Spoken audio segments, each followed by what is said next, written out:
Selamat pagi Bapak Ibu, kita berjumpa lagi di minggu kedua dari bulan September ini. Saya mengajak kita untuk berdoa sebelum kita membaca dan merenungkan firman Tuhan. Kita berdoa. Tuhan, betapa kami bersyukur hari ini kami masuk dalam minggu kedua dari bulan ini. Tuhan begitu setia peliharakan kami. Kami ingin Tuhan juga terus senantiasa membimbing langkah kaki kami melalui firman-Mu di dalam kami menjalani hari-hari hidup ke depan. Terima kasih dalam nama Tuhan Yesus kami berdoa. Amin. Bapak Ibu, saya mengajak kita untuk membaca dari Keluaran pasal 12 ayat yang ke-14. Hari ini akan menjadi hari peringatan bagimu. Kamu harus merayakannya sebagai hari raya bagi Tuhan turun-temurun. Kamu harus merayakannya sebagai ketetapan untuk selamanya. Demikian pembacaan firman Tuhan yang berbahagia adalah setiap kita yang mendengarkan firman Tuhan dan yang memeliharanya serta melakukannya dalam kehidupan kita setiap hari. Bapak Ibu yang sangat dikasihi Tuhan Yesus, untuk bacaan kita ini saya memberi tema bersedia direpotkan oleh Tuhan. Ya Bapak Ibu, sebetulnya hanya dua hal yang kita ingin pelajari dari bacaan ini. Yang pertama adalah persiapan Paskah, terkait dengan hidangan atau makanan Paskah atau hidangan Paskah seperti kita kalau merayakan Natal atau Imlek atau teman-teman kita merayakan Idul Fitri ya. Jadi ada makanan khusus. Nah jadi ini bermula daripada waktu bangsa Israel masih ada di Mesir. Dikatakan Tuhan memberikan perintah bahwa pada tanggal 10 bulan ini, nah tanggal 10 bulan ini itu tidak terlalu jelas, tetapi bahwa pada tanggal 10 bulan ini diperintahkan oleh Tuhan agar tiap rumah tangga menyediakan 1 ekor anak domba. Lalu kemudian, kalau keluarga itu terlalu kecil atau kurang mampu, maka mereka bisa join dengan teman-teman keluarga yang berada di sekitar mereka atau yang dekat dengan mereka, disesuaikan jumlah orang.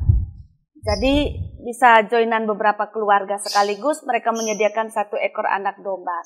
Dan ada peraturannya, harus jantan, tidak bersela, berumur 1 tahun, domba atau kambing. Jadi tidak boleh binatang yang lainnya, harus domba atau kambing, dan tidak boleh sembarang usia, dia harus berumur 1 tahun, tidak bersela, dan harus jantan.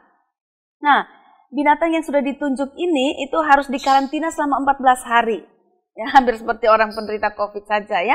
Lalu kemudian hari ke-14 domba-domba yang sudah disediakan oleh setiap orang maupun setiap keluarga atau beberapa keluarga ini harus disembelih bareng-bareng pada waktu senja. Jadi bukan pagi, bukan siang, tetapi senja ya. Darahnya diambil sedikit dan dibubuhkan kedua tiang pintu ya. Ada peraturannya, darahnya itu diambil lalu dibubuhkan pada 2 tiang pintu.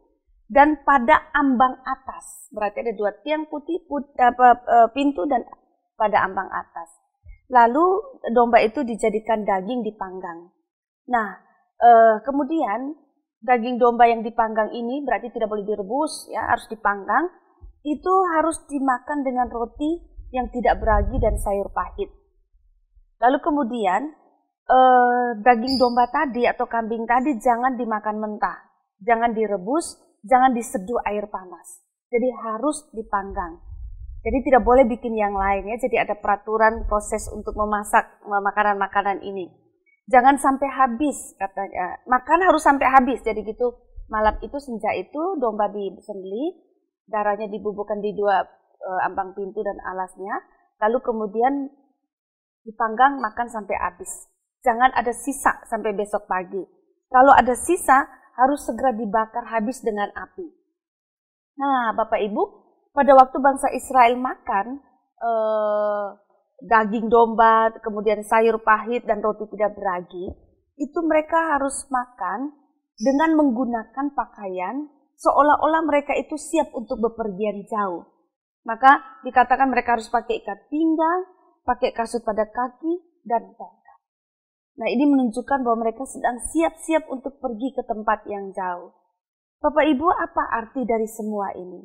Dari semua ini saya melihat bahwa ketika Tuhan memberikan perintah kepada umatnya, Tuhan memberikannya begitu detail. Petunjuk yang Tuhan berikan itu begitu detail dan tampaknya merepotkan bagi umat.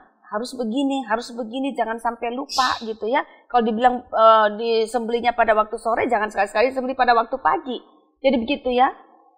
Ya, jadi Tuhan memberi petunjuk itu sangat detail dan merepotkan demi apa? Demi keselamatan bangsa Israel itu sendiri. Nah, Bapak Ibu, semua kerepotan ini bagaimanapun repotnya menurut saya, tetap tidak sebanding dengan kasih dan keselamatan dari Tuhan. Tidak ada apa-apanya dibandingkan dengan keselamatan dari Tuhan yang sedang dan akan Tuhan kerjakan di dalam kehidupan bangsa Israel. Nah, jadi kalau seandainya kerepotan ini demi kebaikan dan keselamatan bangsa Israel, kenapa harus protes? Kenapa harus comel gitu? Bapak Ibu, Tuhan sudah rela repot untuk menyelamatkan kita. Kiranya kita juga bersedia direpotkan oleh Tuhan demi kemuliaan nama Tuhan dan demi kebaikan sesama kita.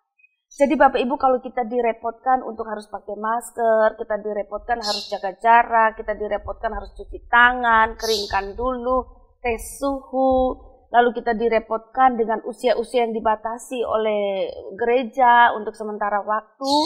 Nah, itu semua Bapak Ibu dilakukan demi untuk kebaikan kita dan kebaikan sesama. Nah, kalau memang itu kita lakukan demi kebaikan diri kita sendiri dan demi kebaikan sesama, bahkan keselamatan kita dan keselamatan sesama, kenapa kita mesti protes? Kenapa kita mesti keberatan kalau hal itu kita lakukan? Sedangkan Tuhan saja memang mau rela repot datang ke dunia ini, berjuang, mempertaruhkan nyawanya untuk keselamatan kita, gitu.